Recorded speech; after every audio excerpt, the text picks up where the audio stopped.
Hi students, welcome to another interesting video. हम लोग पिछला वीडियो में एक्सरसाइज 1A का सारे प्रॉब्लम सॉल्व कर चुके हैं। तो इस वीडियो में दो कॉन्सेप्ट पढ़ेंगे और उस दो कॉन्सेप्ट को लेके सारे प्रॉब्लम्स है एंड एक्सरसाइज 1B है।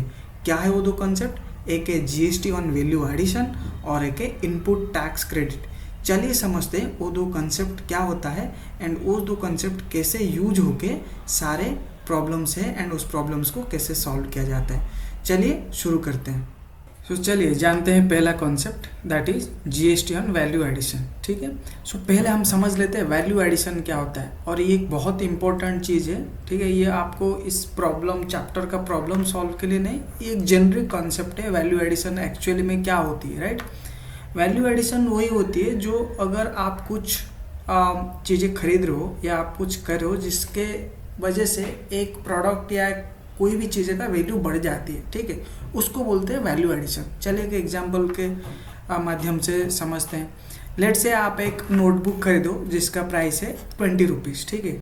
उस पर आप कुछ डायग्राम और ड्राइंग, कुछ डेकोरेशन कर दियो, डिजाइन वाला डेकोरेशन, और कोई एक एग्जीबिशन चल रहा है, आप वहाँ पे उसको लेके बेचना चाह रहे हो, एंड डेफिनेटली आप तो उसको वही 20 रुपये में बेचना नहीं चाहोगे, ठीक है, आप थोड़ा ज़्यादा पैसा में बेचना चाहोगे, क्योंकि आप बोलोगे मैं इस पर एफर्ट डाला हूँ डेकोरेशन करने के लिए, ड्राइंग करने के लिए, एंड अभी इसका तो दाम तो बढ़ना ही चाहिए, राइट? एंड अब उसको आप बेच रहे हो 50 रुपीज़ में, ठीक है। तो जो 50 रुपीज़ में क्यों बेच रहे हो? क्योंकि आप ड्राइंग एंड डेकोरेशन करके उस नोटबुक के ऊपर और एक्स्ट्रा कुछ वैल्यू ऐड कर दे हो, राइट? तो इफ़ आई आस्क यू कि अगर उस वैल्यू को मैं इन टर्म्स ऑफ रुपीज़ लिखना चाहूँगा, तो इस केस में क्या होगा? 50 माइनस 20 विच इज़ 30। सो कितना अमाउंट ऑफ वैल्यू एडेड हुआ? यहाँ पर 30 रुपीज़ का वैल्यू एडेड हुआ। सो इन शॉर्ट वैल्यू एडिशन क्या है? हम कुछ भी चीज़ें करते हैं, ठीक है, एक कोई भी चीज़ें लेके उसके ऊपर और ऐसा कुछ कर देते हैं जिसके चलते उसका वैल्यू बढ़ जाता है, तो उसको बोला जाता है वैल्यू एडिशन, ठीक है। ये हो गया एक सिंपल एग्जांपल वैल्यू एडिशन का। नाउ कॉन्सेप्ट क्या है? जीएसटी ऑन वैल्यू एडिशन, ठीक है। Let's take an example, another example of value addition, और मैं उसी एग्जांपल को यूज करूंगा ये जीएसटी ऑन वैल्यू एडिशन को समझाने के लिए। मैं और एक एग्जांपल लेता हूँ। लेट से मैं एक बिजनेसमैन हूँ, मैं फर्नीचर बनाता हूँ, बट फर्नीचर बनाने के लिए मुझे रॉ मटेरियल्स लगेगा, ठीक है। तो मैं रॉ मटेरियल्स लेता हूँ, रॉ मटेरियल्स लेट से 20 रुपया में लेता हूँ, ठीक है, और उसको कुछ मॉडिफाई करके, मुझे हैंड क्राफ्टिंग का थोड़ा टैलेंट है, मैं उसको मॉडिफाई करके छोटा सा कुछ टॉय बना के बेचता हूँ उसको। डेफिनेटली जो रॉ मटेरियल मैंने वुड का या कोई भी मटेरियल का लिया होगा, उससे जो मैंने टॉय और कुछ बनाया, मैं डेफिनेटली उसको ज़्यादा वैल्यू में बेचूंगा। सो यहाँ पर जो इतना वुड पीस लिया था और उसको मैंने मॉडिफाई करके जब बेचने गया तो उसका वैल्यू ज़्यादा होगा। सो उसमें मैं क्या किया, वो वुड में मैं कुछ वैल्यू ऐड कर दिया, उसके चलते वो 20 रुपया का वुड को I can now sell it let's say 100 rupees. And हाँ, वो वैल्यू एडेड तब हुआ, मेरा थोड़ा एफर्ट गया, मेरा भी मेहनत गया, राइट?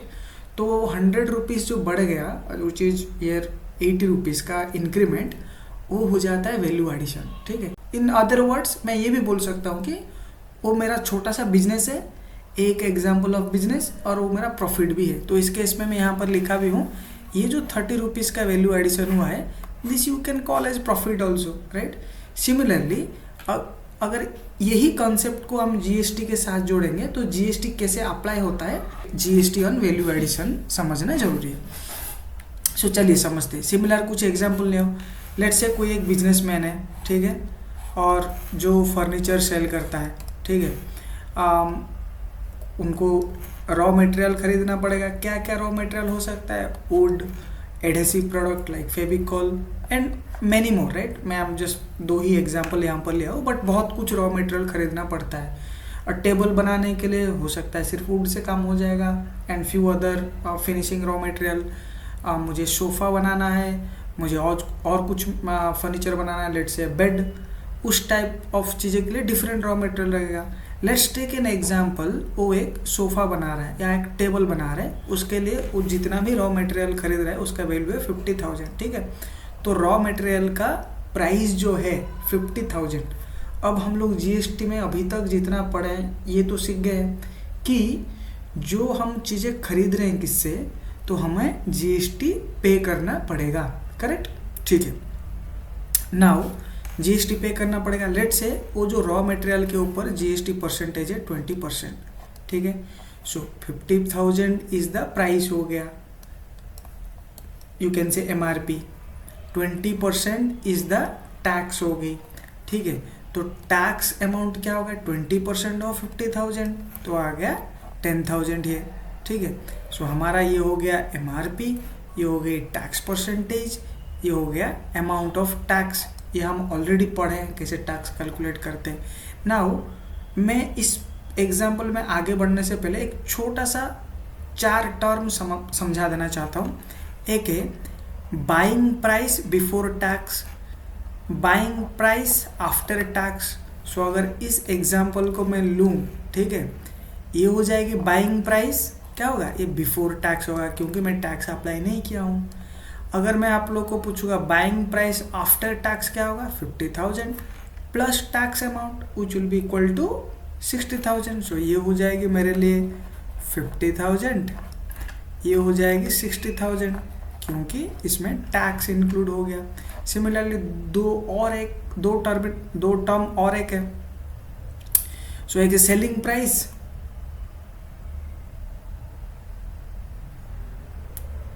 दो और टर्म्स है, one is selling price before tax, similarly selling price after tax. Okay, तो सेलिंग प्राइस बिफोर टैक्स मतलब क्या, तो जो भी एक ये चारों टर्म में लिया हूँ by considering a person as businessman, ठीक है, और a trader, someone like this, right. क्योंकि हम जीएसटी पढ़ रहे हैं तो हम ये कंसिडर करना पड़ेगा, बिजनेसमैन ट्रेडर को कंसिडर करके ये सब एज्यूम कर रहे हैं। सो ये बिजनेसमैन कुछ बाय कर रहा है, जो भी चीज़ें रॉ मटेरियल बाय कर रहा है बिना टैक्स अप्लाई किया हुआ, तो उसको बोलेंगे buying price before tax, then buying price after tax after applying the tax.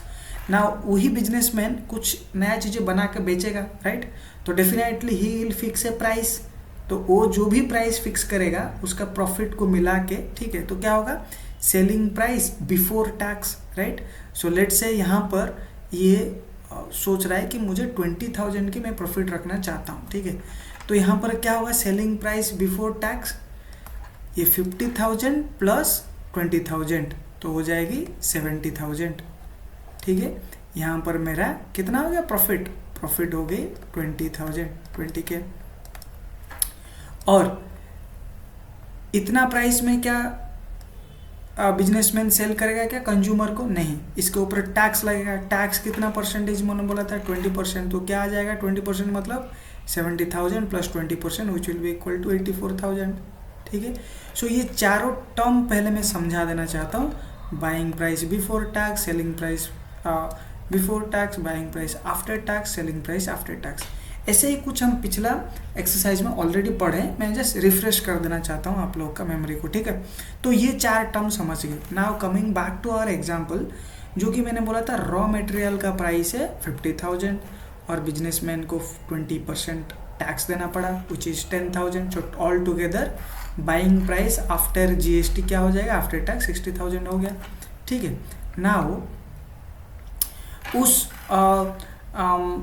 Raw material को लेके फर्नीचर बनाएगा businessman. So out of that raw material, let's say I am the businessman, I made the furniture out of the raw material, मैंने बना दिया हूँ, but इसमें मुझे बहुत सारा खर्चा भी लगा होगा, राइट।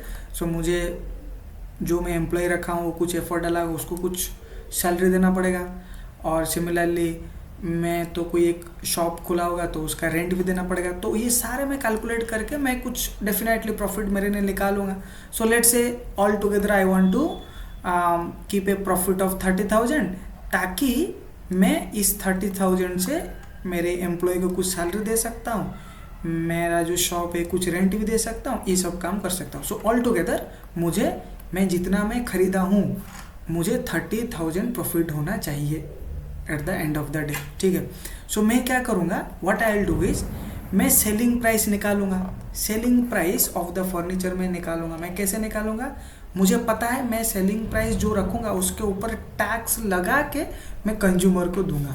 तो अभी जो मैं सेलिंग प्राइस रखूंगा, ठीक है, तो ये मैं किसको लेके निकालूंगा, बाइंग प्राइस बिफोर टैक्स। क्या था मेरा buying price before tax, 50,000, plus मैं कितना प्रॉफिट रखना चाहता हूँ, 30,000, करेक्ट। सो यहाँ पर अगर मैं निकाल लूँ तो मेरा सेलिंग प्राइस बिफोर टैक्स क्या हो जाएगा, 80,000। ये क्या हुआ, सेलिंग प्राइस बिफोर टैक्स, ये हो गई मेरी 80,000, राइट। नाउ मैं इसको ऐसे नहीं बेच सकता हूँ, मुझे कंज्यूमर के ऊपर टैक्स भी लगाना पड़ेगा, क्योंकि जीएसटी का रूल बोलता है, ठीक है, एमआरपी के ऊपर टैक्स लगा। तो मैं प्रोडक्ट के ऊपर एमआरपी रख दिया और टैक्स लगा के दूंगा, तो टैक्स क्या लगेगा, 20% एज यूजुअल। वुड आइटम या फर्नीचर आइटम पे 20% लगता है, इसीलिए हम जब खरीदे थे रॉ मटेरियल उसमें भी 20% लगा था, ठीक है। तो यहाँ पर 20% टैक्स लगता है। लेट्स से 20% लगाया तो क्या आता है, 80,000 का 20%, 16,000। तो क्या होगा, जीएसटी अमाउंट क्या हो जाएगा, जीएसटी अमाउंट हो गया 16,000 यहाँ पर, राइट। तो सेलिंग प्राइस आफ्टर टैक्स क्या हो जाएगा, दैट विल बिकम 96,000, करेक्ट, 96,000। ये हमें समझ आ गया। ये हो गई बाइंग प्राइस बिफोर टैक्स, ये हो गई बाइंग प्राइस आफ्टर टैक्स, ये हो गई सेलिंग प्राइस बिफोर टैक्स, ये हो गई सेलिंग प्राइस आफ्टर टैक्स। ये चारों चीज़ें तो हमें इजीली समझ आ गया। नाउ क्वेश्चन यहाँ पर यह आता है कि ओके भाई, I collected that amount of tax is 16,000, correct, I collected total amount of tax from a customer 16,000, ठीक है। आइडियली मुझे तो ये टैक्स गवर्नमेंट को देना है, ये टैक्स मैं नहीं रख सकता हूँ, I am nobody to take the tax, right. So मुझे ये टैक्स गवर्नमेंट को देना पड़ेगा। नाउ क्वेश्चन इज कि ये पूरा 16,000 मैं गवर्नमेंट को दूंगा, क्योंकि यहाँ पे देखिए, यहाँ पे जो मैं 16,000 कैलकुलेट कर रहा हूँ, किसके ऊपर कैलकुलेट कर रहा हूँ, I am calculating on 80,000, right. 80,000 का 20% हो गया 16,000। नाउ ये 18,000 मतलब क्या है, जो मैंने रॉ मटेरियल खरीदा था 50,000 का, एंड जो मेरा प्रॉफिट है 30,000 का, ये अल्टीमेटली ये जो 16,000 टैक्स आया, 20% इसके ऊपर लगा, 20% इसके ऊपर लगा, दोनों के ऊपर 20% लग के मेरा 16,000 आया। This amount I collected from customer, ठीक है। But if you look at here now, ध्यान से अगर आप लोग देखोगे, ये जो 50,000 के ऊपर ऑलरेडी मैं टैक्स दे चुका हूँ, मैं जिससे खरीदा है, मैं कोई और दुकानदार या और कोई पर्सन जो रॉ मटेरियल बेच रहा है, मैं उससे वो 50,000 का मटेरियल खरीदा हूँ, और मैं उसको तो ऑलरेडी 10,000 टैक्स दे चुका हूँ। इसका मतलब वो दुकानदार ये 10,000 गवर्नमेंट को दे देगा already, he is responsible for paying that to government, ठीक है। तो ये जो 50,000 का सामान के ऊपर यहाँ पे भी टैक्स लगा है, एंड अगर देखा जाए तो यहाँ पे भी लग रहा है, तो सेम 50,000 का चीज़ों के ऊपर, ठीक है, दो बार गवर्नमेंट को टैक्स देना पड़ रहा है। ये तो कुछ सही साउंड नहीं कर रहा, this doesn't sound fair, right, ठीक है, इसमें कुछ झोल लग रहा है। तो इसी से ही आता है कि जीएसटी ऑन वैल्यू एडेड। सो यहाँ पे क्या होता है, जीएसटी रूल ये बोलता है कि नहीं, 50,000 के ऊपर हम ऑलरेडी टैक्स दे चुके हैं, तो इस 50,000 के ऊपर मुझे टैक्स देना नहीं पड़ेगा। तो मुझे किसके ऊपर गवर्नमेंट को टैक्स देना पड़ेगा, भले ही I will collect 16,000 from customer, I am collecting 16,000 as a tax from customer, but ultimately मैं गवर्नमेंट को क्या दूंगा, टैक्स जो 30,000 के ऊपर एप्लीकेबल होगा उतना ही टैक्स दूंगा। चलिए समझते हैं ये कैसे कैलकुलेट होता है। सो मैं टैक्स दिया हूँ 10,000, जो कि ऊपर मैंने दिखाया था, here I have given 10,000 amount of tax, okay, and here I have collected 16,000 amount of tax, right. तो मैं पूरा 16,000 नहीं दूंगा, तो मैं कितना टैक्स दूंगा, जितना मैं कलेक्ट किया माइनस और जितना मैं ऑलरेडी दे चुका हूँ। सो 16,000 माइनस 10,000, जो कि मैंने यहाँ लिखा हूँ। So the GST amount to be paid to government would be, जितना मैं कलेक्ट किया हूँ और जितना मैं पे किया हूँ। So 16,000 minus 10,000, so 6,000 would go to government, ठीक है। नाउ आप बोलोगे 6000 क्या है, मैं क्या बोला था, जीएसटी रूल क्या बोलता है कि जीएसटी ऑन वैल्यू एडिशन। सो अगर मैं कंज्यूमर पर्सपेक्टिव से देखूँ, कंज्यूमर को 80,000 का प्रोडक्ट मिला है, he is liable to pay 20% of the tax, okay, and government is liable to get 20% of the tax all together, ठीक है। इसका मतलब कंज्यूमर को 16,000 देना ही पड़ेगा, ठीक है, और गवर्नमेंट को डेफिनेटली ये पूरा जो ट्रांजैक्शन हुई है वो गवर्नमेंट को भी 16,000 मिलना चाहिए। तो इस केस में अगर देखोगे मैंने कितना पे किया गवर्नमेंट को 6,000, और पहले से कितना पे किया गया था 10,000, तो अल्टीमेटली गवर्नमेंट को मिल गया है 16,000। ये कंज्यूमर क्या पे किया, कंज्यूमर पे किया 16,000, ठीक है। Since I had already paid 10,000, तो मैं गवर्नमेंट को ये 16,000 ना दे के मेरा 10,000 मैं निकाल दूंगा एंड जो बचेगा वो गवर्नमेंट को दे दूंगा। इसका मतलब अल्टीमेटली कंज्यूमर का जो 16,000 है, ठीक है, वो गवर्नमेंट को जा रहा है, ठीक है, करेक्ट। और मैं किस चीज़ का पे कर रहा हूँ, मेरे पास मैं अभी पूरे मैं अभी क्या पे किया, भले मैं 16,000 गवर्नमेंट से ले लिया, but what I am paying to the government is जो पर्सन का वैल्यू ऐड किया, मैंने कितने का वैल्यू ऐड किया, मैंने 30,000 का वैल्यू ऐड किया, ठीक है, करेक्ट, 30,000 का वैल्यू ऐड किया। 50,000 का तो ऑलरेडी दिया गया था, 30,000 का मैंने वैल्यू ऐड किया, वो 30,000 के ऊपर जो टैक्स लग रहा है मैं उसको ही पे कर रहा हूँ। 6,000 अल्टीमेटली माइनस करके जो आ रहा है एग्जैक्टली बेसिकली ये प्रॉफिट के ऊपर जो टैक्स लगता है उतना मैं पे कर रहा हूँ गवर्नमेंट को, ठीक है। But again this is something not I am paying from my hand, ये मुझे कंज्यूमर से मिल रहा है, कस्टमर से मिल रहा है, एंड उस कस्टमर का पूरा मनी ना दे के मैं ओनली जो वैल्यू एडेड है उसका पे कर रहा हूँ। सो अल्टीमेटली यहाँ पर अगर देखोगे how much tax businessman gave to government 6,000, ठीक है। How much tax government got all together कितना 16,000। How much end user consumer paid to government as tax 16,000। So basically consumer का सारे टैक्स अमाउंट गवर्नमेंट को चला गया, and it has to be right, consumer has paid means he is not paying the tax to shopkeeper या businessman, definitely that amount has to go to government। तो इसमें एक definitely question आएगा कि अच्छा बिजनेसमैन को यहाँ पर 30,000 का प्रॉफिट हुआ, correct, businessman earn 30,000 profit, but he did not give a single penny because जो पहले वो दिया हुआ था 10,000 का टैक्स, वो बाद में वो 10,000 निकाल लिया जितना वो कंज्यूमर से लिया है एज ए टैक्स, ठीक है। तो he gave tax at this point in time 0। So businessman at this point in time अभी तक वो 0 टैक्स दिया है। तो आपके मन में क्वेश्चन आया होगा तो बिजनेसमैन क्या टैक्स नहीं देता है? देता है, क्योंकि आप ये भी सोचे होंगे कि आपने तो प्रीवियस वीडियो में पढ़ाए थे समथिंग कॉल्ड डायरेक्ट टैक्स। अगर एक एम्प्लॉय है और बिजनेसमैन है उसको भी टैक्स देना पड़ता है, तो कैसे टैक्स देता है?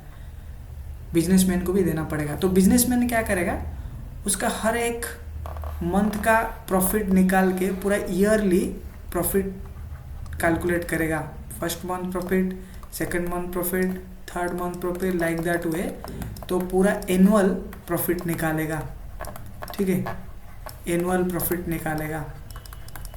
और यहाँ पे इन दिस पर्टिकुलर ट्रांजैक्शन वो कुछ टैक्स नहीं दिया है, 0 टैक्स दिया है। सो टोटल एनुअल प्रॉफिट निकलने के बाद उसको टैक्स देना पड़ेगा। लेट्स से ये annual profit comes out to be 20 lakh, ठीक है। लेट्स से द बिजनेसमैन का पूरे एनुअल प्रॉफिट होता है 20 लाख। तो एज पर जो भी रूल्स रहेंगे बिजनेसमैन के लिए, सैलरीड इंडिविजुअल के लिए टैक्स रूल्स अलग होते हैं। बिजनेसमैन और जो दुकानदार जो भी छोटे मोटे बिजनेस करते हैं या बड़ा बिजनेस करते हैं उनके लिए भी टैक्सेस अलग होते हैं। इवन बड़ा ऑर्गेनाइजेशंस के लिए भी टैक्सेस अलग होते हैं। तो उनके ऊपर टैक्सेस किस पे अप्लाई होगा? वो लोग जो प्रॉफिट कमा रहे हैं उसके ऊपर टैक्सेस अप्लाई होगा। सो ये जो 30,000 ये एक्चुअली में प्रॉफिट नहीं है, ये 30,000 से वो एम्प्लॉय को सैलरी देगा, राइट। इस 30,000 से वो करंट बिल देगा, ठीक है। इस 30,000 से एनी अदर एक्सपेंसेस, राइट, वो दिखाएगा। जो बचेगा लेट से ये सब जाने के बाद उसके पास बचता है 20,000, so this 20,000 will be considered as profit. Okay, now by calculating similar profit, ठीक है, at the end of the year annual profit calculate होगा और उस एनुअल प्रॉफिट के ऊपर बिजनेसमैन को टैक्स देना पड़ेगा। That is how the tax will be applied on the businessman, ठीक है। अभी हम समझ आ गए हम लोग को कि टैक्स ऑन वैल्यू एडिशन क्या है। मैं एक बिजनेसमैन हूँ, मैं कुछ सामान खरीद रहा हूँ और उसको कुछ मॉडिफाई करके बेच रहा हूँ, तो भले ही मुझे कंज्यूमर से बहुत टैक्स मिलेगा क्योंकि मैं सामान खरीदने के टाइम टैक्स दिया था, तो मैं कंज्यूमर से जो टैक्स मिला है सारे गवर्नमेंट को नहीं दूंगा, तो मैंने जो टैक्स दिया था उसको माइनस कर दूंगा और बाकी दे दूंगा। इसका मतलब क्या हुआ, मैं जो टैक्स दिया था वो टैक्स मैं रिकवर कर दूंगा, कंज्यूमर जो दिया है वो पूरे के पूरे गवर्नमेंट को चला जाएंगे, ठीक है। और मैं जो अल्टीमेटली अगर इसको मैं डिफरेंशिएशन निकालूँ तो क्या आता है, इस डिफरेंशिएशन को ये बोला जाता है कि tax on the value added. So consumer का पूरे टैक्स गवर्नमेंट को नहीं जाता है, कंज्यूमर के ऊपर जो वैल्यू एडेड करके मैंने दिया उस वैल्यू के ऊपर जो टैक्स हुआ वो टैक्स गवर्नमेंट को जाएगा, क्योंकि गवर्नमेंट ऑलरेडी मेरे से रॉ मटेरियल का टैक्स ले चुका है। I hope it is clear, it is very clear. अगर आपको समझ नहीं आया, मैं बोलूँगा कि आप वीडियो को रिवाइंड करके फिर से देखिए। It is very necessary to understand this, क्योंकि आगे जो प्रॉब्लम्स है सब ये कॉन्सेप्ट के ऊपर ही है, ठीक है। ये एक समझ गए। बुक में एक प्रॉब्लम दिया है, not problem, basically green box में सेम कॉन्सेप्ट को लेके एक एग्जाम्पल दिया है, मैं उसको क्विकली समझा देता हूँ। Understanding GST as tax on value addition, let's say suppose a trader X, understanding GST as tax on value addition. Suppose a trader X purchases an item for 5,000 from a manufacturer at GST 12% and sells it to a consumer Y at profit of 1,000. So trader खरीदा है 5,000 में and consumer को बेच रहा है with A profit 1,000 का, तो वो बेचना चाहता है 6,000, डेफिनेटली 6,000 उसका रहेगा सेलिंग प्राइस, बट यहाँ पर जो 5,000 में खरीदा है उसके ऊपर 12% जीएसटी लगा है, उसका मतलब 600 रुपया जीएसटी, ठीक है। तो टोटल प्राइस उसको कितना पड़ेगा, 5,600। नाउ वो क्या कर रहा है, 1,000 रुपया प्रॉफिट रख के कंज्यूमर को बेचना चाह रहा है, तो 1,000 रुपया प्रॉफिट रखेगा, मतलब बाइंग प्राइस बिफोर टैक्स क्या था 5,000, 1,000 रुपया ऐड करना से हो गया 6,000, राइट। अभी 6,000 क्या हो गया, सेलिंग प्राइस बिफोर टैक्स, इसके ऊपर टैक्स ऐड होगा, टैक्स के परसेंटेज कितना है 12%, राइट।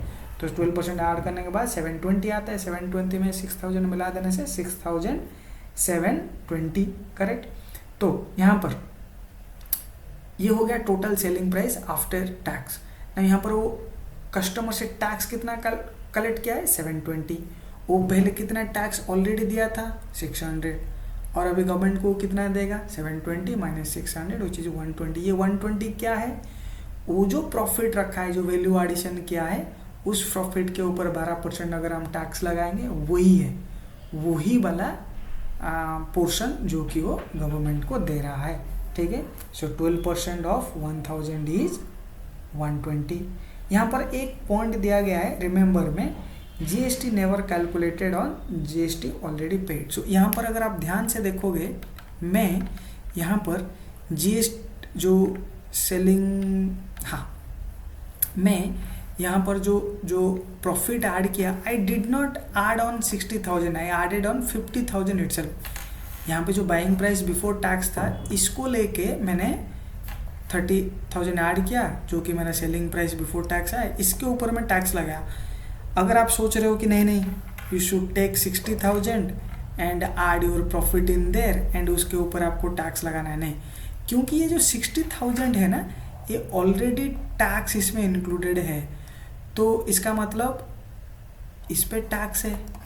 मैं इसके ऊपर और फिर से टैक्स डाल दूंगा तो क्या होगा, टैक्स के ऊपर टैक्स अप्लाई नहीं हो सकता है। क्या बोला है, GST, specially GST is never calculated on the GST already paid. So इस अमाउंट पे मैं ऑलरेडी जीएसटी पे किया हूँ, सो इस अमाउंट के ऊपर मैं टैक्स परसेंटेज अप्लाई नहीं कर पाऊँगा। दैट्स द पॉइंट, ठीक है। इस अमाउंट के ऊपर मैं टैक्स अप्लाई नहीं कर पाऊँगा, ठीक है। करेक्ट, आई होप ये समझ आ गया ये वाला पॉइंट, ठीक है।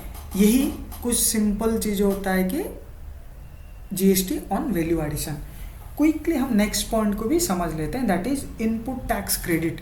ये क्या होता है? ये भी इसी कॉन्सेप्ट का थोड़ा सा एक्सटेंडेड वर्जन है, ठीक है। इनपुट टैक्स क्रेडिट क्या है अभी समझते हैं उसको थोड़ा सा आसान भाषा में। अगेन वही एग्जांपल लेते हैं कि बिजनेसमैन बाइस रॉ मटेरियल, उसको क्या बोलते हैं? इनपुट बोलते हैं। जो कि चीज़ें मेरे पास आती है उसको इनपुट बोला जाता है, और लेट से मेरे से जो जाती है उसको बोला जाता है आउटपुट, ठीक है। तो raw material is something comes to me, that's input.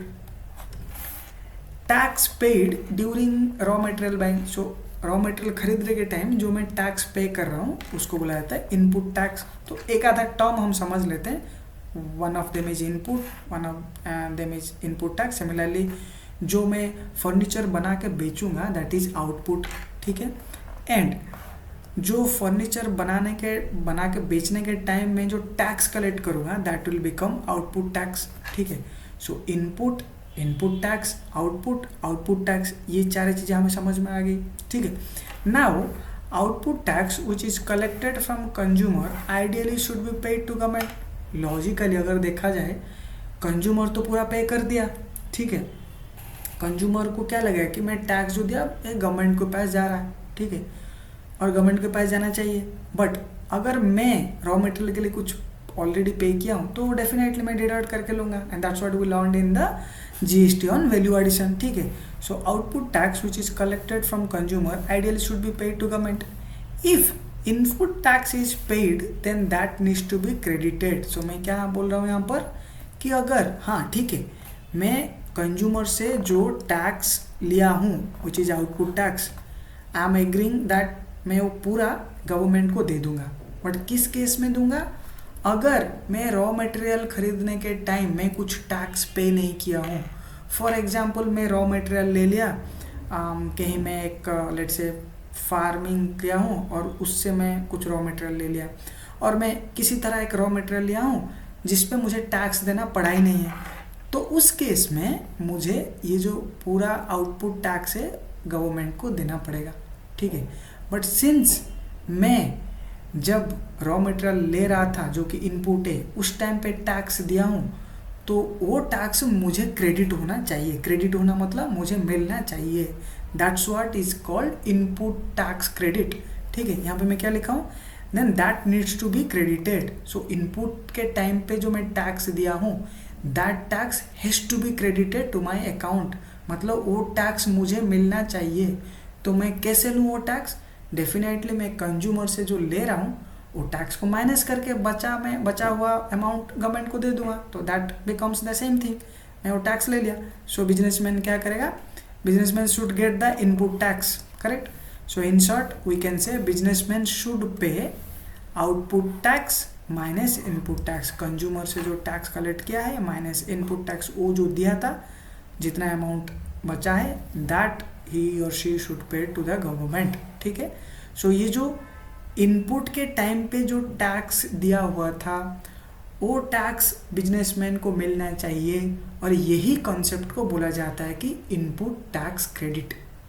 Nothing but, मतलब आसान भाषा में यही है, ठीक है, इनपुट टैक्स क्रेडिट।